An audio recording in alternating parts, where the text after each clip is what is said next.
Señor Pizarro, yo quisiera comenzar con usted para hacer una primera evaluación de lo que han sido estos 5 años de la Comisión Nacional de Reparación y Reconciliación Nacional de Colombia, por dos razones. Primero, por todo lo que se ha hecho, y segundo, por aclarar una duda que me parece importante, y es que generalmente este tipo de instituciones se crean cuando los conflictos se terminan. Y en el caso que nos ocupa, se ha creado con el conflicto aún todavía viviendo. Sí, yo creo que es un tema enormemente interesante porque cuando se creó la comisión hace 5 años, lo primero que hicimos fue reunirnos con las comisiones de la verdad que había habido en América Latina, con la Comisión de la Verdad y Reconciliación de Chile, con la Comisión Sábato en Argentina, con la Comisión de El Salvador, de Guatemala, del Perú. Y la verdad es que todas habían creado, como usted dice, en el posconflicto o en la posdictadura. Es decir, tenían como horizonte las víctimas de ayer, Así las es. víctimas de Pinochet, de Videla. Y nosotros teníamos no solamente las víctimas de ayer, sino una responsabilidad, cómo evitar que haya más víctimas mañana.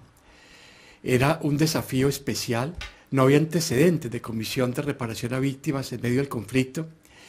Las lecciones de las comisiones de la verdad eran importantes pero limitadas, porque estaban en la temporalidad más tranquila del posconflicto, de la posdictadura.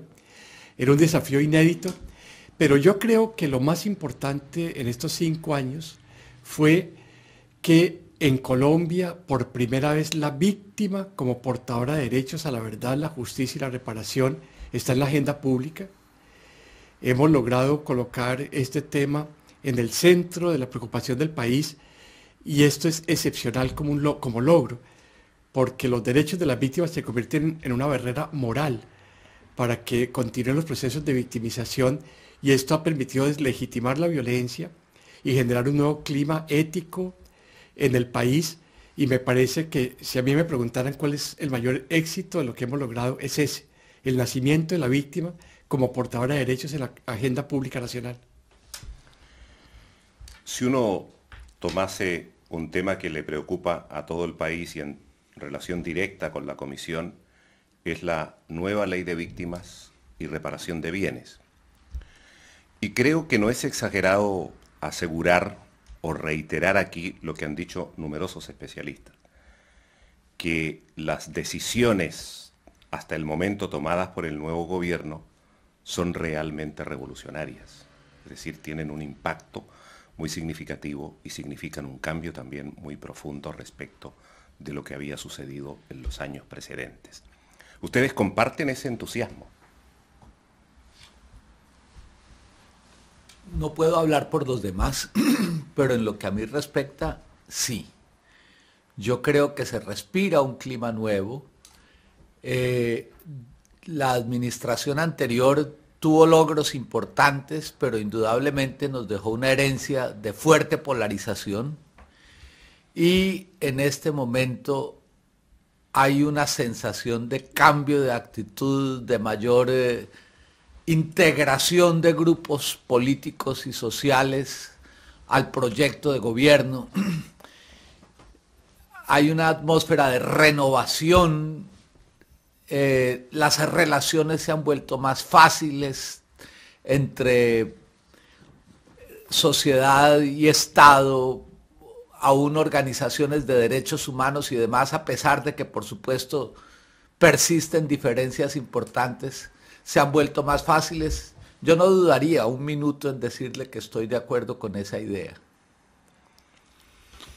Hay que tener en cuenta también que el presidente Santos ha invertido un capital político significativo en estas dos iniciativas. Y él mismo lo ha dicho expresamente que para él solamente salir adelante con estos proyectos de ley en su gobierno sería un gobierno fructífero si este es su gran éxito. También él ha recalcado que los costos de la ley de víctimas son muchos menores a no tener una ley de víctimas, por lo cual ha enviado un mensaje muy claro a toda la bancada de la Unidad Nacional en el Congreso para agilizar este trámite. Esperamos que en esta misma semana se presente la primera ponencia, que sea una ponencia favorable a los dos proyectos acumulados en Congreso y que se dé el debate fuera de un ambiente de polarización, un debate serio, profundo y con un espacio significativo para las víctimas. Yo creo que vale la pena agregar,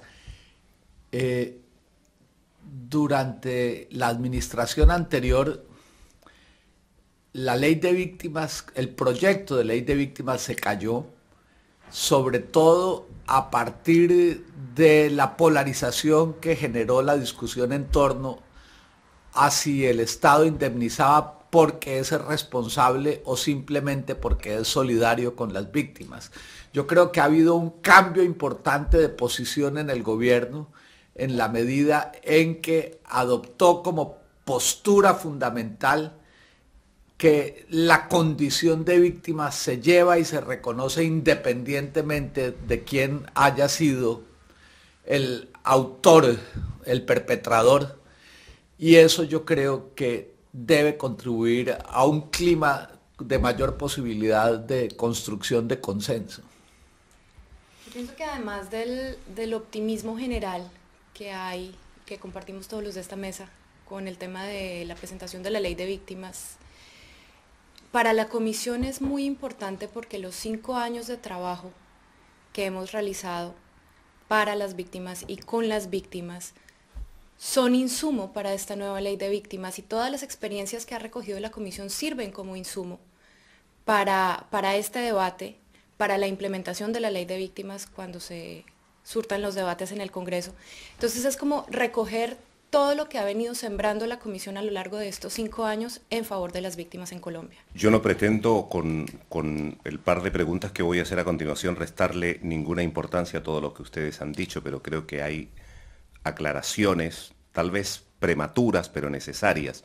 Por ejemplo, está muy bien que se entreguen 300.000 hectáreas de tierras para comenzar, pero ¿cómo se podría garantizar la seguridad para esa gente cuando la violencia persiste? Sí, es un tema muy importante, pero hay que tener en cuenta dos realidades. Una, que Colombia en el centro del país es un país crecientemente pacífico, con un control estatal crecientemente importante. Y la violencia se ha ido localizando fundamentalmente en las fronteras terrestres y en las fronteras marítimas.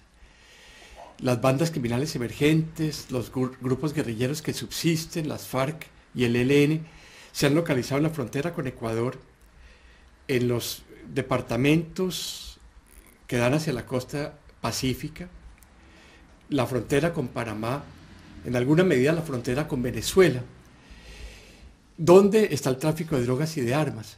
Entonces, en un país crecientemente político en el centro es posible una política de restitución de bienes con débiles riesgos para la población que retorna o a la cual se le restituye bienes, y es muy riesgosa en las fronteras marítimas y terrestres.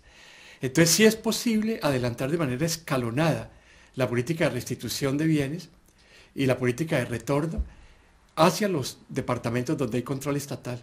Entonces podemos ir avanzando con riesgos menores para la población campesina, y eso es un buen mensaje para Colombia. Estas buenas señales que manda el gobierno no eliminan la polarización de las cuales ustedes se referían recientemente. Y teniendo presente ese dato, ¿quién va a decidir y cómo quién es víctima y quién no? Sí, ese es un reto. ¿Verdad? Porque es muy importante, me da la impresión, en momentos de esta naturaleza, que la pluralidad de voces se haga sentir para evitar que quienes decidan finalmente sean catalogados de sectarios o de sectores interesados políticamente o de injustos. Este es un tema complicado. Sí. Tal vez yo habría una observación, y Colombia como sociedad y el Estado colombiano tiene una experiencia significativa en el procedimiento de reconocer la condición de víctima a diferentes tipos de víctimas. Llevamos más de 13 años teniendo un registro único de población desplazada, un procedimiento que cada día debe ser mejorado más, pero que ha permitido garantizar predictibilidad en las decisiones y la capacidad de controvertirlas. La misma comisión ayer hacía un inventario de los diferentes registros de víctimas que se tienen en Colombia.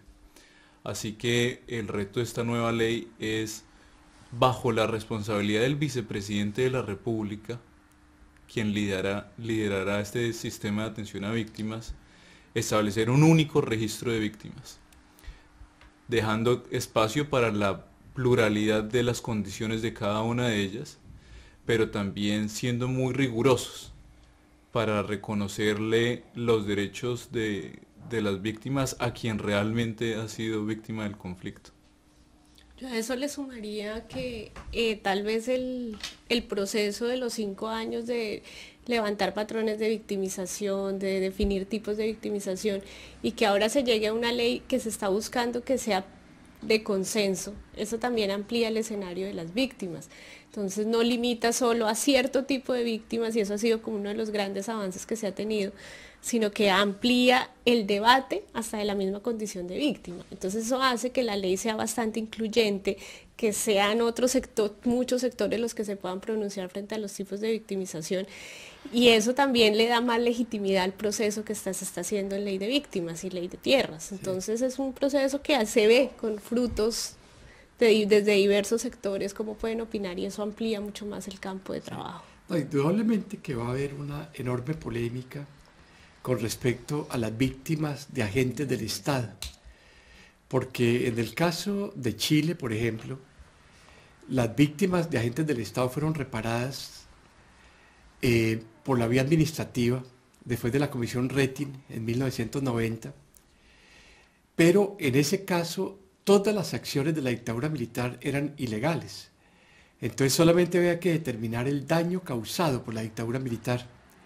En el caso de Colombia, estamos en un régimen democrático donde agentes del Estado actúan en ocasiones por fuera de la ley. Entonces, además del daño causado, hay que determinar si el acto fue lícito o ilícito, lo que no se tenía que hacer en el Cono Sur, que eran dictaduras militares. Entonces, eso aumenta la complejidad de la determinación de la condición de víctima, y eso va a generar polémicas. En el caso de la ley de víctimas se ha creado un panel de 5 juristas de alto nivel para que puedan determinar no solamente el daño causado, sino el carácter ilícito del hecho. Y ese es el debate que ha generado este proyecto de ley, que lo generó el anterior, y que evidentemente va a ser una de las fuentes de mayores discusiones en los próximos años en el país. No es fácil el tema. Señora María Angélica, bueno, tengo entendido que usted ha estudiado el tema del perdón, ¿verdad? Sí. Qué bueno, a mí me gustaría tratar ese tema porque creo que en el caso de América Latina hay una suerte de equívoco, y es que se piensa cuando uno menciona esta palabra que está ligado solo, digamos, a las aspiraciones religiosas, concretamente de la Iglesia Católica, pero creo que el tema es mucho más profundo e importante que eso. En efecto, pues desde el análisis que hemos hecho frente al tema del perdón, lo hemos tratado de sacar un poco desde esa visión individual y ligado a lo religioso y a lo puramente terapéutico, sino que se ha tratado de mirar cómo también en el escenario público se puede hablar de perdón. Normalmente en las comisiones de verdad o cuando hay procesos de transición, el perdón asume una posición de olvido también. Entonces se relaciona mucho con un cierre de heridas, un paso a una transición distinta. Pero nosotros en Colombia hemos hecho un ejercicio muy interesante, que es consultarle a las víctimas qué piensan ellas del perdón, qué creen ellas, creen que es una condición para la reconciliación. Y la gran conclusión que hemos encontrado es que necesariamente no tiene que ir ligado a un proceso de reconciliación, a un proceso de perdón. Y sí, el perdón es una condición individual que las personas pueden asumir, pero en el campo político se relaciona mucho más con escenarios de encuentro víctima-victimario que va condicionado, y eso sí es algo que las víctimas siempre nos dicen, se condiciona a que se acompañe de otros gestos. Entonces gestos de entrega de información, de reparación, entonces deben ir... ¿Y de arrepentimiento? Sí, las víctimas normalmente nos dicen que para ellas es importante que haya un arrepentimiento por parte de los perpetradores, pero eso es algo muy complicado de medir. Nosotros siempre decimos, nosotros no tenemos un arrepentinómetro que nos diga cuál es el grado de arrepentimiento que tienen los perpetradores, pero por eso les decimos que haya un proceso donde lo acompañen con otros gestos. Claro, ¿qué es importante resaltar en el tema del perdón? Que hay gestos públicos que son importantes, que un presidente haga una petición de perdón es un gesto público que es importante, pero que debe acompañarse de otras medidas. Por eso el perdón también es un proceso, es algo que se va construyendo en el camino hacia la reconciliación. Charles Villavicencio, un teórico sudafricano, decía, por ejemplo, la sociedad sudafricana se reconcilió, pero el perdonarse no se ha perdonado a pesar de toda la catarsis que hubo en Sudáfrica. Y en Colombia ha sido un proceso muy interesante porque las víctimas también lo asumen como un proceso que tienen que hacer, pero que es lento y que es una opción de libertad individual para cada uno. Y los victimarios pues siempre van a pedir perdón y lo han hecho. Tenemos casos como los incidentes de reparación donde las víctimas se encuentran con sus victimarios y les dicen, los victimarios les piden perdón y las víctimas dicen o se lo concedo o no se lo concedo, estoy en plena libertad de hacerlo. Y han sido gestos muy importantes, pero que deben ir acompañados de otro tipo de procesos de reparación. Que este es un tema realmente muy significativo porque recientemente se comprobó en Chile, producto de declaraciones de un par de personas, que en el caso de aquellos que estuvieron comprometidos o estuvieron en connivencia con perpetradores de violaciones de derechos humanos, lejos del arrepentimiento, están orgullosos de sus acciones. De tal manera que no es un tema que se va a resolver de la noche a la mañana, ¿verdad? Señor Orozco, tengo entendido que usted ha estudiado el tema de las masacres y concretamente estoy pensando en la de 1989, donde es una masacre perpetrada por paramilitares y con participación de fuerza pública. Traigo el tema a colación porque sabemos que en Colombia hay un altísimo grado de impunidad. No es solo el único país, pero estamos hablando de cerca del 90%, ¿no es así? Sí, señor. A ver,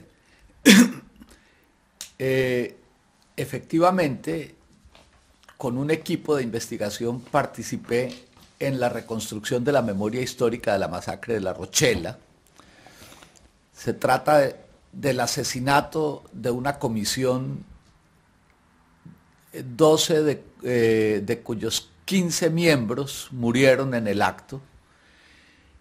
Se trata además de gente que estaba haciendo una investigación importante sobre crímenes que se estaban sucediendo en el Magdalena Medio.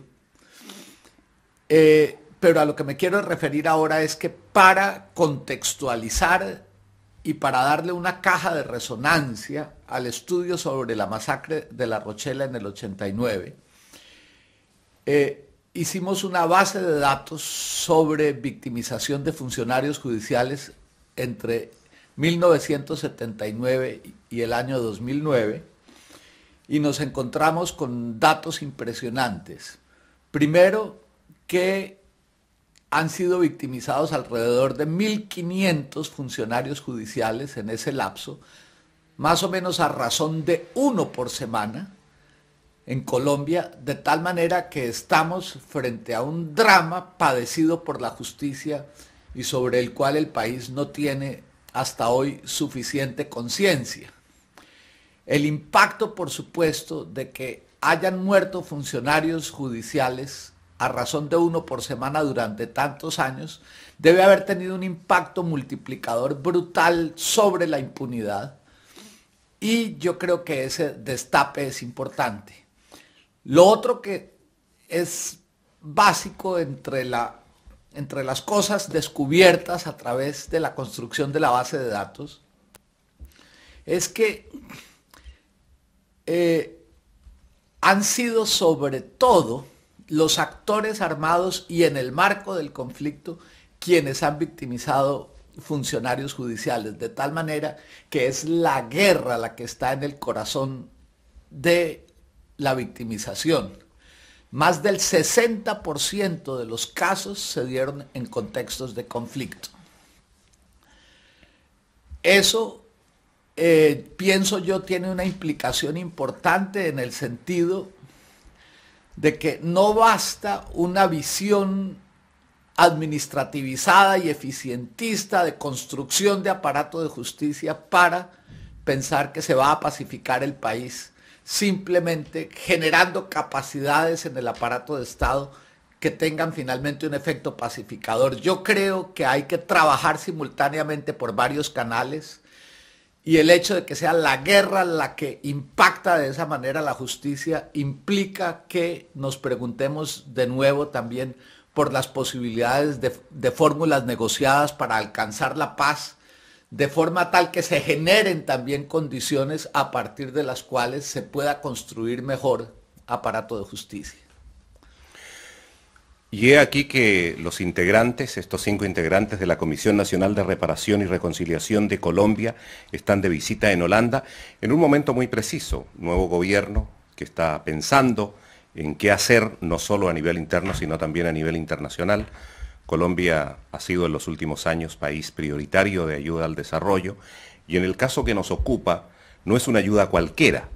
Es una ayuda para la paz, es una ayuda para la reintegración, es una ayuda, ¿verdad?, que contribuye a solucionar el problema prioritario del país. ¿Cómo les ha ido? ¿Qué les han dicho? Cuenten ustedes. Hay dos aspectos importantes de la visita de la Comisión y de Acción Social a La Haya. En primer término, fue muy interesante el intercambio con la Corte Penal Internacional sobre las experiencias de Colombia en los temas de víctimas, en la medida en que la Corte tiene serios compromisos hoy con distintos países del mundo que están bajo investigación, sobre todo en África Negra. La experiencia colombiana deja lecciones interesantes, igualmente cuellos de botella, y uno aprende de los éxitos y de los fracasos, y este intercambio de experiencia fue importante. Y igualmente Holanda ha tenido un enorme compromiso con Colombia en términos de apoyo a distintos programas, y creo que ese apoyo va a continuar. La Comisión ha sido muy beneficiada de la generosidad del pueblo holandés para los programas de atención a víctimas, y esperamos que ese matrimonio feliz continúe en los próximos años. Pues de todas maneras, aquí todavía la visita no ha terminado. Hoy tendremos un día también copado de oportunidades de compartir la experiencia colombiana, siendo esta entrevista una de ellas. El mensaje más importante que hay que dejar es que Colombia, como Estado y como sociedad, ha hecho un esfuerzo considerable para visibilizar a las víctimas y avanzar en su atención y en su reparación, reconociendo por supuesto los múltiples errores de este aprendizaje continuo y la necesidad de mantener una visión abierta y para compartir nuestras experiencias con el resto del mundo.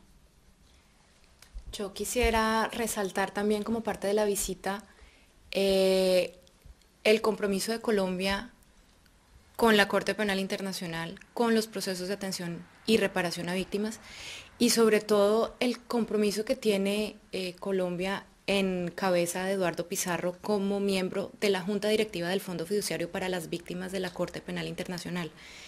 Me parece que es un esfuerzo, es la primera vez que se realiza un esfuerzo a nivel internacional de reparación a las víctimas que la Corte está adelantando. Y me parece que la experiencia colombiana, como bien lo decía Eduardo Pizarro, ofrece muchas luces sobre cuáles son las buenas prácticas y cuáles pueden ser las no tan buenas prácticas, porque si bien el mandato del fondo es internacional, es bastante similar en su esencia a lo que está haciendo la Comisión Nacional de Reparación y Reconciliación. Entonces, en ese sentido se ha generado un intercambio muy interesante con el fondo en particular y con la Corte en general. Sí, sobre todo porque viene la primera condena de la Corte Penal Internacional al señor Tomás Lubanga del Congo por reclutamiento de niños, y es la primera experiencia mundial de reparación a víctimas por parte de un tribunal internacional. Entonces ellos están a la búsqueda de experiencias en otros países sobre cómo se han desarrollado estas prácticas de reparación, y entonces fue interesante el intercambio de la experiencia colombiana con la Corte. Ellos van a tener experiencias en los próximos meses con otras experiencias internacionales.